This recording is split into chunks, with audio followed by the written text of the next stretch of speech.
This is the Gerry Callahan Show. All right, it is Monday, July 21st. 1 year ago today, the coup succeeded. Joe Biden quit the race.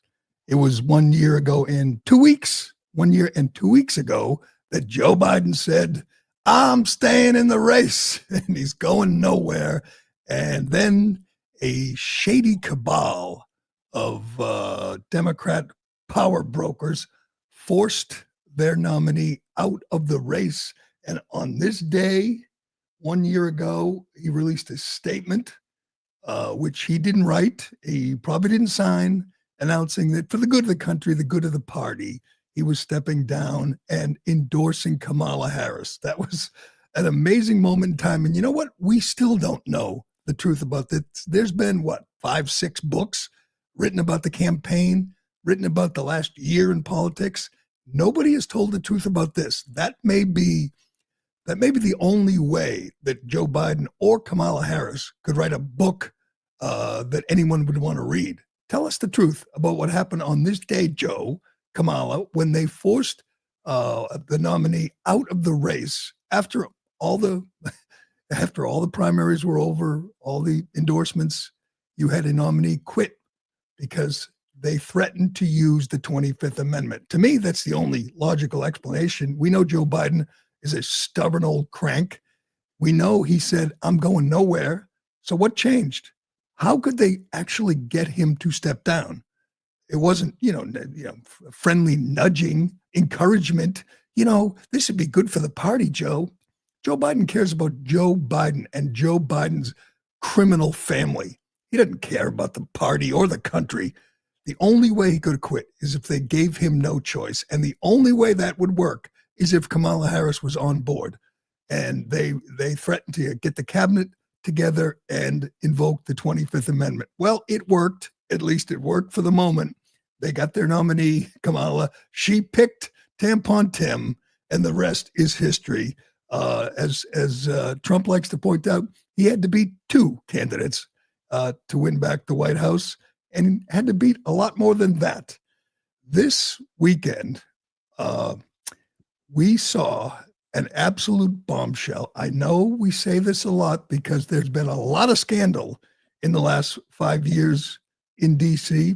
We know the Biden administration was as corrupt as they come. We're still we're still seeing the cover-up, the auto pen scandal unfold, the cover-up of Joe Biden's cognitive decline. This story, Joe Biden quitting the race, there's a lot there. If only we had, an industry, a group of people whose job it was to ask tough questions, to hold powerful people to account.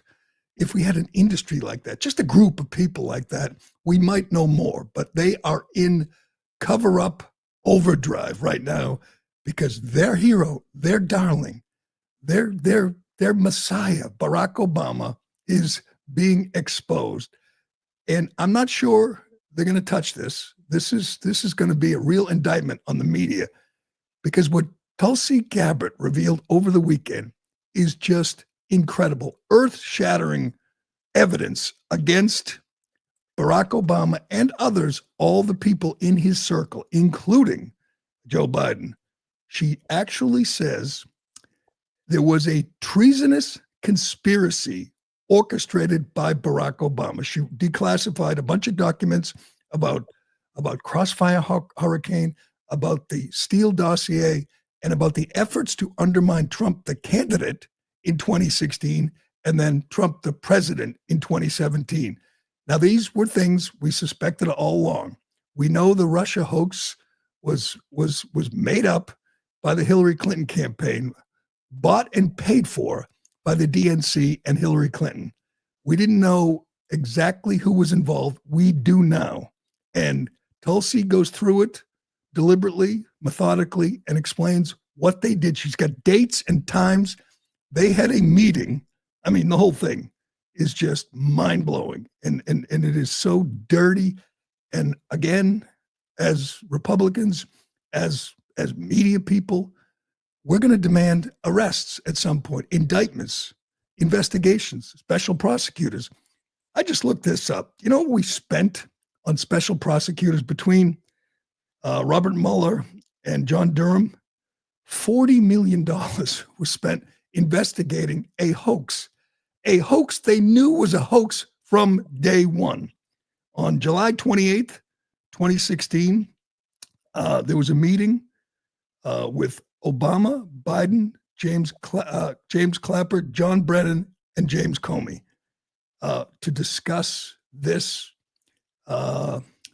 fabricated evidence from the Hillary Clinton campaign that Trump was colluding with Vladimir Putin, that Trump was being helped by the Russians, that they were going to hack our elections, that they were going to influence the election.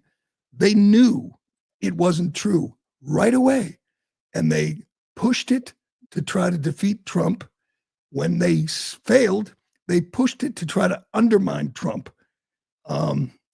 There was let me get the date on this.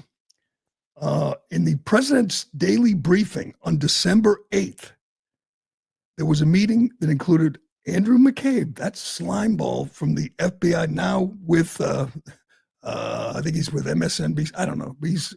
They're all on TV. All these criminals, Brennan, Clapper, Comey, McCabe, they're on TV every day, and they just continued to lie.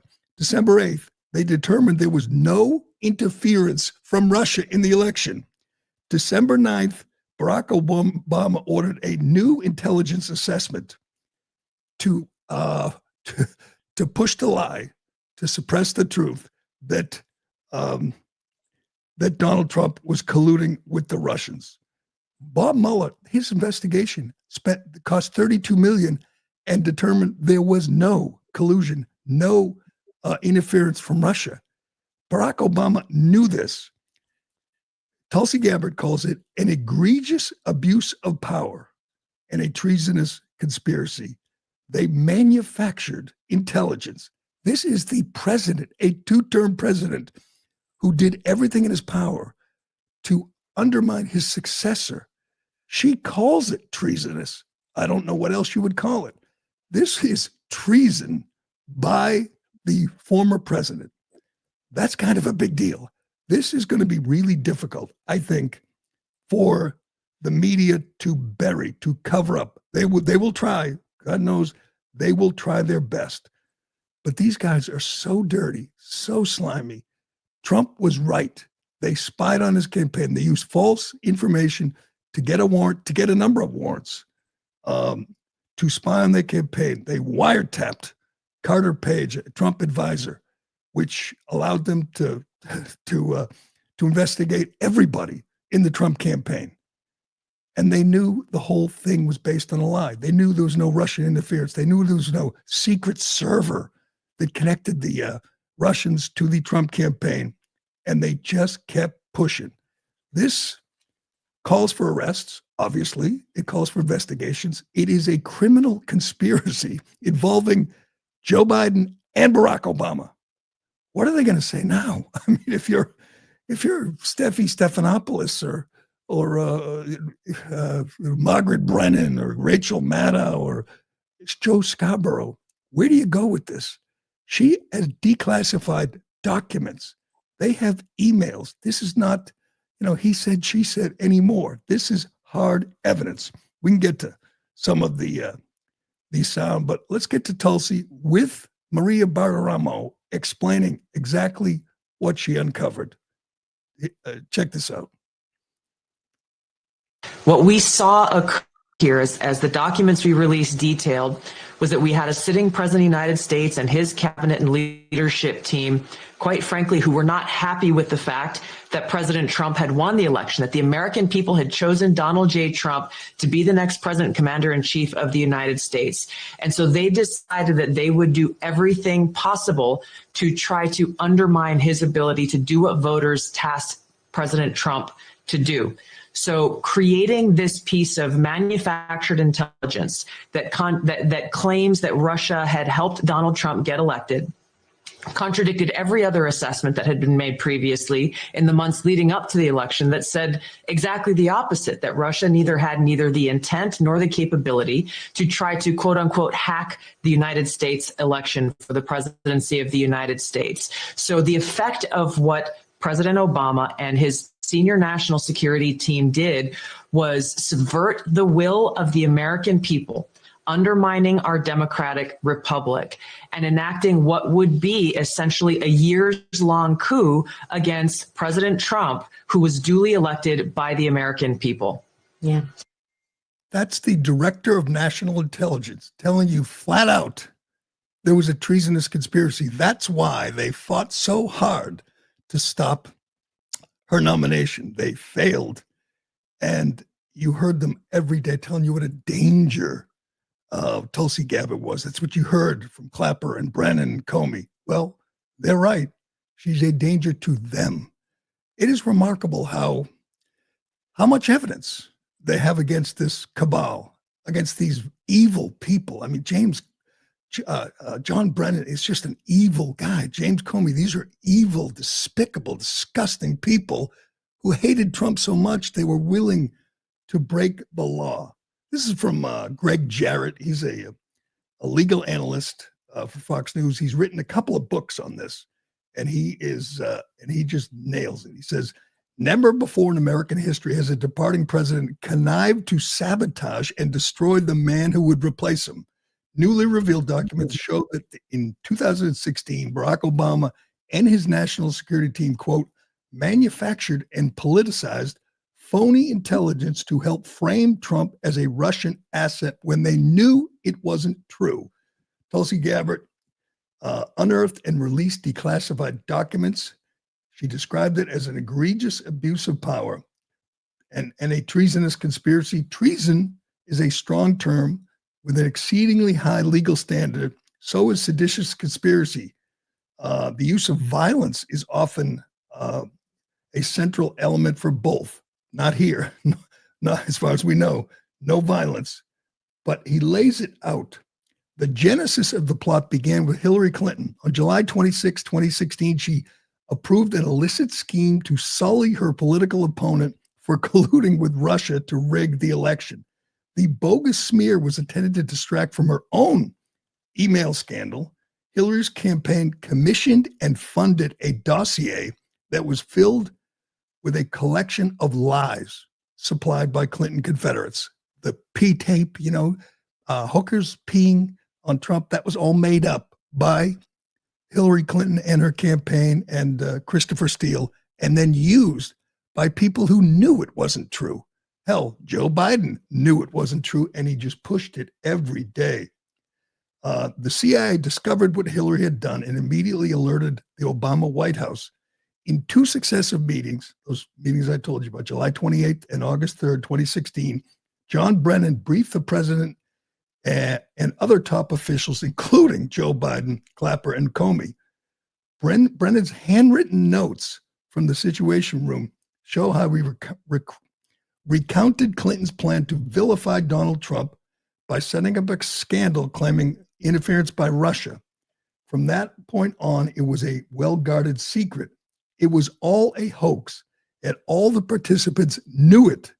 None of them had the integrity to step forward and tell either Congress or the American people the truth. Instead, they watched in silence as Comey and his FBI acolytes launched a dilating investigation of Trump, dubbed Crossfire Hurricane. They shamelessly weaponized their authority and contorted the law to persecute Trump. It goes on and on. It is irrefutable. And it's pretty simple. They knew it wasn't true. And when you go back and look and hear how for months, hell, years, they pushed it, they acted as if it was a proven fact. James Comey, under oath, said that he couldn't say whether Trump was a Russian asset, which is pretty bad. He said, if he's not sure that whether Trump is colluding with Putin or not, that's a pretty damning indictment. And he knew it was false. Here is Comey under oath. And again, you watch this, you hear this, and you say, how has this this vile creature not been indicted. They put Peter Navarro in prison, Steve Bannon in prison. They charged Trump with 93 felonies. They sued him. They took him off the ballot. They raided his home. And he did nothing like this. Go before Congress under oath and tell one lie after another. Listen to this. There should be no fuzz on this whatsoever. The Russians interfered in our election during the 2016 cycle. They did it with purpose. They did it with sophistication. They did it with overwhelming technical efforts. And it was an active measures campaign driven from the top of that government. There is no fuzz on that. It is a high confidence judgment of the entire intelligence community. And the members of this committee have seen the intelligence. It's not a close call. That happened. That's about as unfake as you can possibly get, and is very, very serious, which is why it's so refreshing to see a bipartisan focus on that, because this is about America, not about any particular party. So that was a hostile act by the Russian government against this country. Yes, sir. In that time frame, there were more than the DNC and the DCCC that were targets. Correct. There was a massive effort to target government and non-governmental, near governmental agencies like nonprofits. What would be the estimate of how many entities he knows this isn't true, and he's saying that before Congress under oath. How is that not an open and shut case? I'm telling you, we're all, MAGA world is already really frustrated with the lack of prosecutions. The first 6 months of the Trump 2.0 presidency has been terrific. Lots of wonderful things. The border is closed. The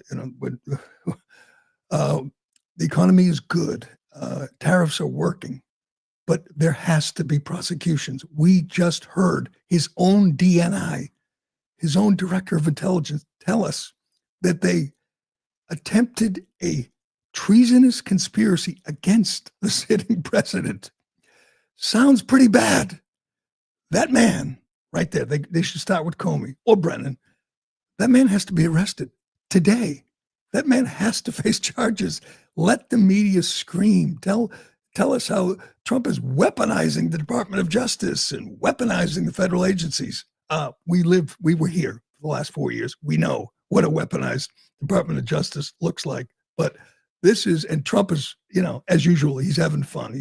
He posted a meme, just an incredible AI thing where Barack Obama, they're sitting together in the Oval Office, and Barack Obama gets arrested and taken away in handcuffs. He posted another meme this morning, I believe, which has all the perpetrators, Susan Rice and Clapper and Brennan and Trump and Obama in orange jumpsuits with their mugshots. That's funny, but it has to become reality. I've lived through this. You lived through it. We all sat here while they told us day in and day out. Adam Schiff went on TV virtually every night and said he has evidence that Trump colluded with Russia. He's seen evidence. This pencil-neck snake was lying every night. It's remarkable. The people of California rewarded him with a promotion. He's now in the Senate, and Trump is pushing the case for mortgage fraud, which he clearly committed. But he lied, and it cost the taxpayers $40 million. He lied, and we all had to live through this phony scandal, made up scandal every day. Putin, Rachel Maddow every night was trying to pronounce Russian names of the co-conspirators and telling you that the sitting president was an agent of Putin. You got Schiff. This just is amazing to me.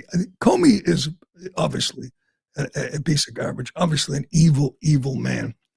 But nobody lies like they breathe, like Adam Schiff. He might even be a bigger liar than Joe Biden. He doesn't talk about his uncle being eaten by cannibals, but he looks in the camera nightly and says he's seen the evidence. Maybe he's referring to the made-up evidence, but he knows it's not true. He knows he's lying, and he just kept doing it. Here's Schiff, if you forgot, through the entire Russia hoax.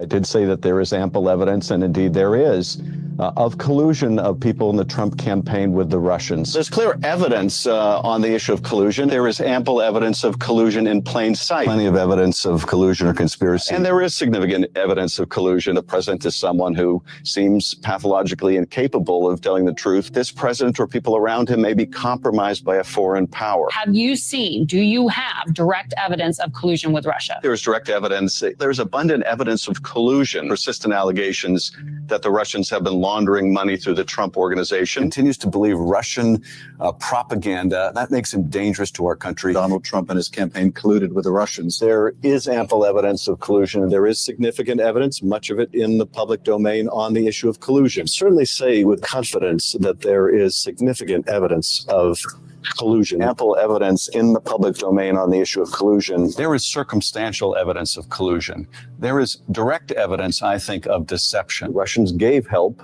and the president made full use of that help. And that is pretty damning. Any evidence of collusion between the Trump campaign and Russia? There is circumstantial evidence, certainly, of collusion or coordination.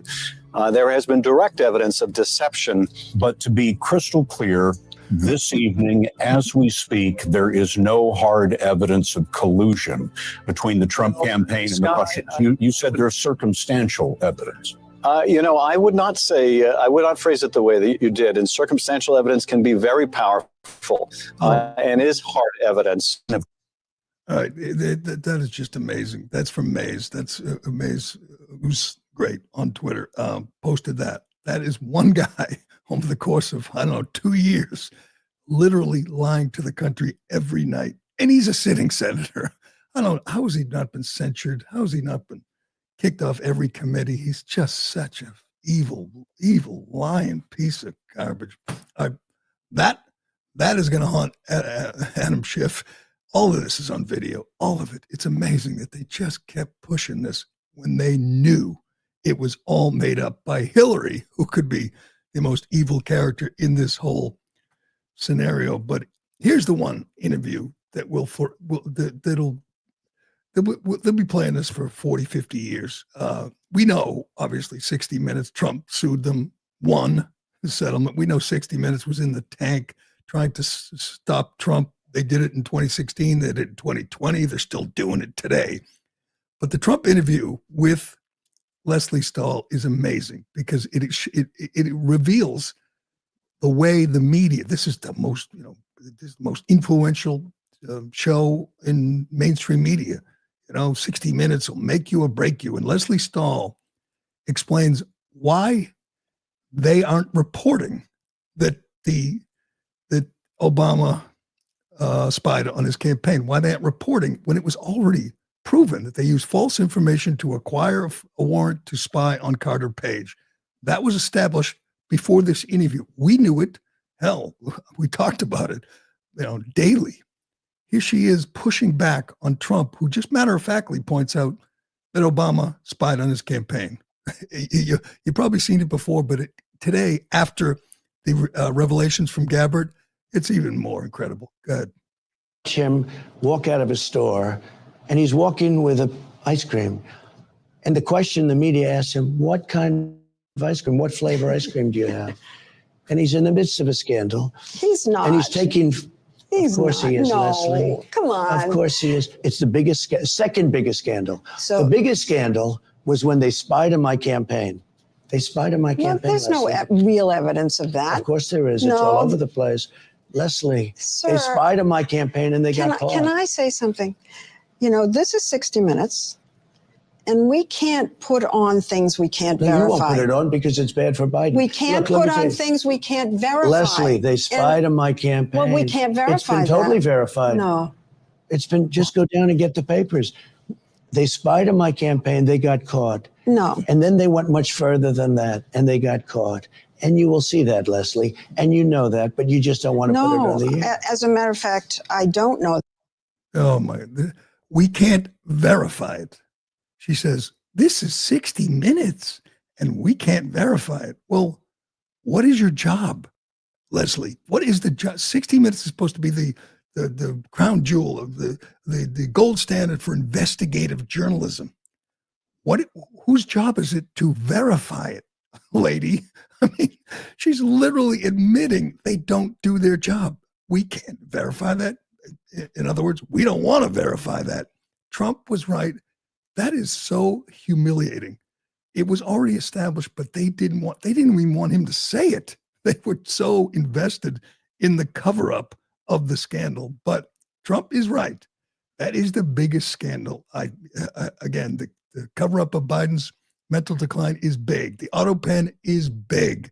Hell, Joe Biden's selling this country out to the Chinese and to other foreign adversaries. That is really big. But this is unprecedented. This, as many people have pointed out, is much bigger than Watergate. This is literally the DNI for Donald Trump pointing out that Barack Obama orchestrated a treasonous conspiracy. Wow. Huge. And it's not going away, thankfully, because they failed in their lawfare campaign to stop Trump. None of this would come to light if Kamala had won or Biden had stayed in the race, but it's coming out now, and it is bad news for the darling Barack Obama, who was on Michelle's podcast the other day talking about toxic masculinity and how boys need a gay role model, and that's what he's doing these days. But hopefully soon he'll be sitting down, sworn in, and forced to testify. We will see. All right. And also, one last thing. Tulsi said that whistleblowers are coming out of the woodwork to tell the truth about this scandal. So we may see some people who were intricately involved who are turning on Obama and his cabal of deep state snakes. Can't wait. All right, we got much more to get to on this Monday. Ironhead is back from his cruise. We'll find out how that went. And the WNBA held their All-Star game and demanded that they pay us what they owe us. We'll remind you that the WNBA is losing about $40 million a year, which is about the same as Stephen Colbert was losing at CBS. This is hilarious. The Democrats are so upset that their little stooge, their little plaything, Stephen Colbert, is out as host of the Late Show or whatever it's called. And they're kicking and screaming, but we get the numbers. His show was a complete failure, a complete bust. We'll tell you about that and more. But first, Excuse me. if you've ever searched for your name or address on Google, it's shocking to find how many results have your personal information, and it's not by chance. Data brokers and people search sites, collect your personal information, your name, address, phone number, financial info, income, and hundreds of other records. They sell it and share it publicly without your consent. But Incogni is here to put an end to that. It hunts down these unethical sites and gets your info removed from the places that expose your private information. You don't have to email anyone, fill out forms, or jump through hoops. They handle the entire process for you. Incogni is also continually monitoring if your data is put back into these databases, requesting repeated removals. This way, it keeps them off there forever. So you get fewer spam calls, spam emails, and you get more peace of mind. And best of all, you can cancel anytime, and they offer a 30-day money-back guarantee, so you can get it completely risk-free. Right now, you get 60% off an annual plan by going to incogni.com and use code word Callahan. That's incogni, incogni.com/Callahan, and use the code word Callahan at checkout. You get 60% off and protect your data for an entire year.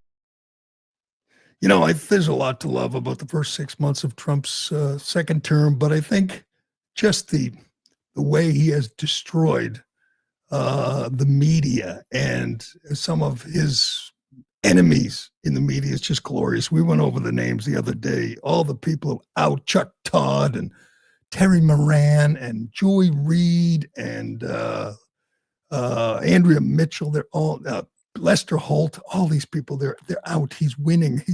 He's just putting their pelts up on the wall in the Oval Office every day. But this was the best one yet. As we talked about the other day, CBS pulling the plug on The Late Show with Stephen Colbert. This is from the New York Post over the weekend. CBS brass say they pulled the plug on The Late Show with Stephen Colbert because of its punishing losses pegged between 40 and 50 million a year and claimed politics had nothing to do with it. Well, Post writes, the 61-year-old host got canned just 8 days after he took a dig at the Tiffany Network over its $16 million settlement with Donald Trump over a controversial 60 Minutes interview with Kamala Harris.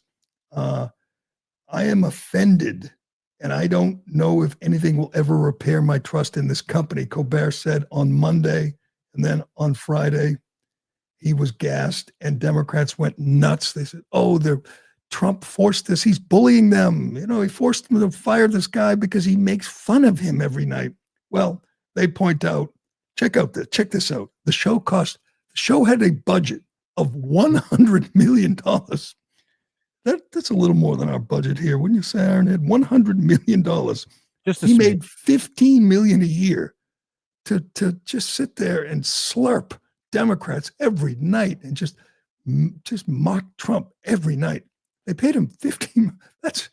How do you get to that point where you think Stephen Colbert's worth $15 million? Hold that. I want to get to that, Stacey Abrams. He had a staff of 200. According to the New York Post, a staff of 200, including 20 writers. I think he had more writers than that. So the drivel we played for you with Colbert and the dancing with the freaking syringes, that was the result of 200 people working to put an hour-long show on every night where all they did was suck up to power. I love when these Democrats say that Colbert was great because he was funny and he spoke truth to power. There's nobody who did less of that than Stephen Colbert. He put Democrats on every night. Hell, the big show, when he made the announcement that they were firing him, his lead guest was the aforementioned Adam Schiff. And he has just Democrats on every night to bash Trump and lie. One after another, they post, here he is, this scene. We should play this every day. This, if you haven't seen it, you must Google it and watch the whole thing. They put it to music, and Colbert dances with, I guess, those men. I don't even can't tell, men, women, binary, non-binary.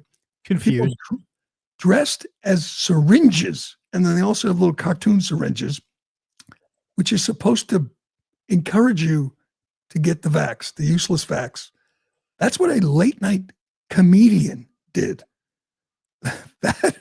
That is not speaking truth to power. I'm sorry. Liz Warren, Tim Walz, Hakeem Jeffries, Doug Emhoff, one after another, posted their condolences and said there needs to be an investigation why this absurd clown who lost the network 40 to 50 million a year is out on his ass. They want an investigation because one of their guys, their darling, the guy they went to when they wanted to push things like the Russia hoax, is out. That is just a staff of 200. Here is all you need to know about the end of Stephen Colbert's show. Stacey Abrams, a failed politician, a state politician from Georgia who lost a couple of elections, who writes racy romance novels and bilks the taxpayers out of millions, hell, billions, as Lee Zeldin has proven. She had a fake climate change NGO, and taxpayers handed her billions. So when she's not busy, stealing money from the taxpayers and writing soft porn, she goes on with Stephen Colbert. She writes, the news of Stephen Colbert's late night show cancellation is disheartening. I've been fortunate to appear on it 4 times. Each time, Stephen asked important questions and made sure to make me laugh. So she makes it about her. That guy who's supposed to be, speaking truth to power, had Stacey Abrams on 4 times. Why? Who is she? Obviously, she's there to push, the Democrat narrative and call Trump evil. But you have her on 4 times on a late night comedy show? I tell you what, here's Hakeem Jeffries. Yeah, one after another. Tim Walz said, he's my favorite Thank you, Stephen Colbert, says Hakeem Jeffries, for your willingness to speak truth to power. Staying far from timid and never bending the knee to a wannabe king. I'm sorry, Stephen Colbert, you could say a lot of things about him. Maybe you thought he was funny and maybe you liked the way he danced. The last thing in the world Stephen Colbert did was speak truth to power. Hell, you could say the same thing about the rest of them.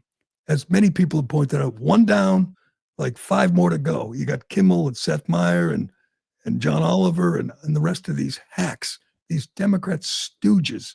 Yeah, this is the guy, Jim Himes from Connecticut, a Connecticut congressman that no one even knows is on this late night comedy show. He writes, CBS canceled Stephen Colbert's top performing show after he called out the network for caving to Trump. Free speech is fundamental to any democracy, and America deserves more hosts like Stephen, who asks the tough questions. Edward R. Murrow is rolling in his grave. This clown is demanding an investigation on why they canceled a show that's losing 50 million. My question is, why don't you cancel it years ago? If he was losing that kind of money, just pissing away millions. The only reason he was on that long is because he wouldn't speak truth to power, because he was there to suck the toes of every Democrat who sat on his couch. Couldn't happen to a nicer guy. It's wonderful to see Colbert. He's going to be another one. He's going to start a podcast. He's going to be the next Keith Olbermann, just ranting, and he's not going to be as smart or as crazy as Keith Olbermann, but he'll be like, Chuck Todd and the rest of them, Terry Moran.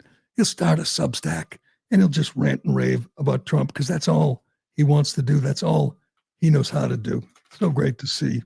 So great to see Stephen Colbert out on his ass and Trump just winning every day. And who's next? Hopefully Kimmel. Because you know what? I promise you, Kimmel's losing millions also. Millions. And they're all getting their asses handed to them by Greg Gutfeld. That's because he's actually, funny. That's the whole point. All right. Speaking of losing 40 million, let's get to the WNBA. This was incredible. If you missed it over the weekend, and you probably did, they had their all-star game. Caitlin Clark didn't play. The Team Collier beat Team Clark 151-131. They played no defense. They just kept launching 4-pointers. They had 4-point shots, and they just kept launching them. And there's a few little compilations of the mist of the bricks they were tossing, on the heels of them wearing these T-shirts that say, "Pay us what you owe us." What? Pay you what they owe? What do they owe you? This is we talk about this sense of entitlement all the time that some athletes have, particularly in WNBA. This is it right there on your screen. Pay us what you owe us. The league has reportedly lost money every year of its existence. They are subsidized by the WNBA. And I know Dave Portnoy had a rant. He posted a rant saying that they should make more money, that the league is on fire, that he would pay $250 million for an expansion franchise in Boston. We'll see. Maybe he'll get his chance to do that. But I don't think they're making a lot of money. I don't think they're being shortchanged. Caitlin Clark saved this league. She made this league. She drew attention to this league. And these mean girls can't stand her. They still can't stand her. Hell, she was hurt, which is bound to happen when she gets pounded every time she drives the lane. But what's this? Kelsey Plum, another WNBA star, points out that they had a meeting where they were going to discuss how they were going to demand they get paid more money, even though they don't deserve it. They haven't earned it. They're not bringing in the revenue. But she even takes a shot at Caitlin Clark and this weekend's All-Star festivities, which most people wouldn't even know was going on if not for Caitlin Clark. Even though she didn't play, she got people mildly interested in the product. And here's one of her fellow competitors taking a shot at Team Clark. That was a very powerful moment. We didn't, at least as players, we didn't know that was going to happen. So I think it was kind of like a genuine surprise. But the T-shirt, just United Front was determined this morning that we had a meeting for, and not to tattletale, but 0 members of Team Clark were very present for that. No, we were just we had a very that really needed to be mentioned. I'm trying to make a situation light, okay, but just trying to make it like taking a shot at our meal ticket. That's all they do. They just can't stand her. It's amazing how they just can't. And Caitlin Clark wore the stupid T-shirt, and she was asked. She makes $76,000 a year from the WNBA and makes tens of millions through endorsements. She's fabulously wealthy. She's getting paid what she deserves because she's the one that is drawing the crowds. So she's making money, and they'll all make more money because of her, but it's not enough. They still hate her. They still resent her. All right, let's get to the big controversy involving Elle Duncan. Yes, Elle Duncan, who, I think she take a minute or 2 minutes of silence on air on ESPN after Roe v. Wade was overturned. She never misses a chance to get political because, she's on ESPN. So she can, and she's a hard left liberal. You can do that if you're a liberal. If this, have gone over Sam Ponder, Sage Steele, others have lost their jobs for even getting mildly political. Hell, Sage Steele didn't want to call herself black. She's mixed race, and she was great at her job, and she was out. I didn't quite get this. Maybe I'm missing something, but here's the big controversy. She explains how they weren't playing defense in the game, and they weren't. If you've seen any of the highlights, there was no defense. It was a joke. The game was an absolute joke, but here's how Elle Duncan described it. Well, again, we hope it gets a little bit more competitive because like a girls trip to Cancun right now, there's no game. It's a 22-point game for Team Collier. That's a walk-off. Sabrina Ionescu, there she is from the 4-point circle. Second half action from Cambridge Fieldhouse. Tips after this. All right, explain that to me, Ironhead. I believe that is a male genitalia joke. No D, like a girls trip to Cancun. So we're supposed to, the D is a reference to male genitalia. Yeah, guys aren't allowed in Mexico. Well, if that's true, that is pretty racy. But if I heard that live, I'd be going, what? Huh? No D in Cancun? I guess I would figure it out. But there was a lot of controversy, and it couldn't happen to a better ESPN host, because if Sage Steele or Sam Ponder had said that, Elle Duncan would be offended. She gets offended really easily, but I'm not sure there'll be any price to pay for Elle because it wasn't a very good joke. I guess it was a little edgy, but didn't quite, hit with me. But all right, I want to get to this story too. We got a story out of DC. It's got a connection to UMass Amherst, an intern for a Republican congressman in DC, and I'll get his name. It's a little tricky. Was murdered the other day in DC. His name is Eric Tarpinian Jackham, hyphenated last name. 21-year-old UMass Amherst student shot dead on June 30th in DC, 1200 block 7th Street, Northwest DC. Tragic, senseless. He was a 16-year-old male and adult female were also shot. The suspects are in custody.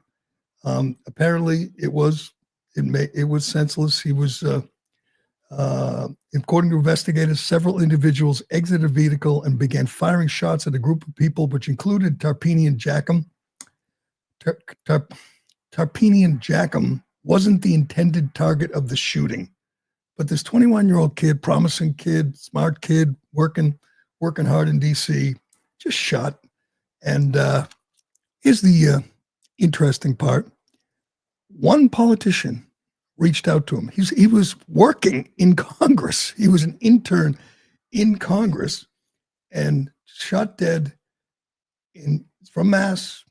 Didn't hear from either of his senators, Liz Warren or Ed Markey, nothing from Governor Maura Healey, nothing from his congressman, nothing from any of the Democrats who worked in Congress with him. One guy, Donald Trump, sent a letter to the family, very, very heartfelt letter, was read at his funeral. And his mother was thrilled, I guess. She said she really appreciated Trump's gesture, but it shows you just how partisan, how cold, how soulless these politicians are. When you think about it, a kid working in Congress who's from your state, shot, killed in DC, which is just a war zone, and you don't reach out, you don't say anything, you don't make a quick call or shoot off a letter to his mom. And apparently after the Boston Herald wrote about this, Maura Healey jumped on it and sent a letter. But this is what Trump does. I say it all the time. Trump does the easy part really well. Like if Joe Biden were president, he wouldn't care. He didn't care about anything like this. Kamala Harris, she wouldn't care. But Trump just has, probably someone, writes the letter for him, he signs it. And it means the world to the family, and they read it at the funeral. That's not hard to do. So why can't Liz Warren do it? Why can't Ed Markey do it? Why can't Maura Healey do it? It's not hard. But I guess he was working for a Republican, so they don't care. Just incredible. And looking at pictures of this kid, his mother points out, she says, I think Eric felt safe in D.C. It was early in the night. He was in a decent area, and this happened. It's a shame. Eric was the 85th victim. Now we have 86, his mother said. So far, now we're up to 91 people murdered in D.C. this year. Incredible. And you hear nothing from Democrats. Like, this is your city. This is our capital city. This is insane. This is just outrageous. And there's just nothing from the people who represented him and us in Congress. All right. I saved a little time here for you, Iron. How was your cruise? Cruise was good. I avoided the sun like a professional. I applied sunscreen like a professional, and I really enjoyed my drink package. Did you see any brawls at the buffet line? Anybody, I see those online all the time. Was it one of those kind of cruises? I was not on Carnival, so I did not see any fights. You weren't on Carnival? Oh, I was thinking you had to be on Carnival. You seem like a Carnival kind of guy. Did you eat and drink to excess? Because that's the whole point of a cruise. They have this Irish pub on the boat that's open till like 4 a.m, and the kitchen's open till then too. So I'd go late night and get like chicken wings and shit, and then just go to bed disgusting. Did you weigh yourself when you got home? I did. It was 15 pounds up. You're kidding. However, I'm already down 8, so it was just like water weight. So I gained like 5 or 6 pounds. Did you get off the boat and walk around at any of the stops? Yeah, we just went to Bermuda, which I'd never been to before, and they have like pink sands, and I was like, oh, that's beautiful, and I found out it was because of fish poop that washes up on interesting shore. So, and did you see any like anyone fall off the boat or do anything crazy? No, I was aware. I just seen a documentary about some lady falling off a cruise ship. It's on Netflix, pretty good. So I was just kind of always just like, who will it be? Because you assume there's going to be at least one, but I didn't see any. No. Oh, too bad. I mean, I haven't done a cruise lately, but it's the most decadent thing in the world. You just get there and people just start eating. Yep. And they don't stop for a week. They just start eating and drinking, and they don't slow down. It's but like it was exactly too, because it was Bermuda, and I've cruised to the Bahamas before, and there's a lot of ships and everything, but nothing goes out that way to Bermuda. So I had a balcony, so at night it was just darkness. There was no ships. There was nothing. Is it cheap in the summertime? I can't imagine why you would take a cruise in the summer, but it was 82 and sunny every day, but the sun's powerful. All right, can we close out with Joe Biden 1 year and 2 weeks ago? Yes, because this is just amazing. If you don't remember, this year has been so wild. I would say it began on June 27th with the debate in 2024, the disastrous debate, which we'll be seeing clips from for the rest of our lives. Joe Biden saying he killed Medicare and all that, and just rambling incoherently. It was kind of the beginning of the end of the campaign. Then afterwards, Jill said, "You told the truth. Donald Trump lied," and it was just humiliating. And then for the next few days, he said, "I'm never leaving the race. I'm staying in. I'm in it for the long haul." And then today, July 21st, he just issued a statement, bland statement, saying, "I've decided to step aside." And we've never seen that before. We'll probably never see it again. But Joe Biden, what's the date on the I'm staying in the race, I'm never leaving? July 5th? Yep. 5th. And 16 days later, he was out, and we still don't know the whole story. Maybe that book is coming. I'm telling you, you know how Kamala Harris could win, could really elevate herself in this race, is tell the truth about this. Tell in your book, tell us what actually happened. People would read it, they'd buy it, you'd be on a tour, you'd probably it'd probably be a disaster because you're so stupid and inarticulate, but that's how she could, reclaim some credibility because she was involved in this. She knows what happened. It'd be great to hear someone explain exactly how they got this narcissist, this guy who was saying, "I'm never leaving, I'm never quitting," to quit. But they did it 1 year ago today. Congratulations on the cabal that pulled off the palace coup 1 year ago today. But that'll do it for this July 21st. Thanks for watching. We're back on Free Speech Rumble, right? We're back on Free Speech Rumble live. Back. They for some reason, we weren't on last week. They didn't trust us without Ironhead at the controls, but we're back, and it's good to be back. So thanks again for listening, for watching. I'm Gerry Callahan. This is The Callahan Show, and we will do it again tomorrow. That some folks don't seem to care who you voted for. Well, guess what? They're trying to push me out of the race. No! Well, let me say this as clearly as I can. I'm staying in the race. I'll beat Donald Trump. I will beat him again in 2020.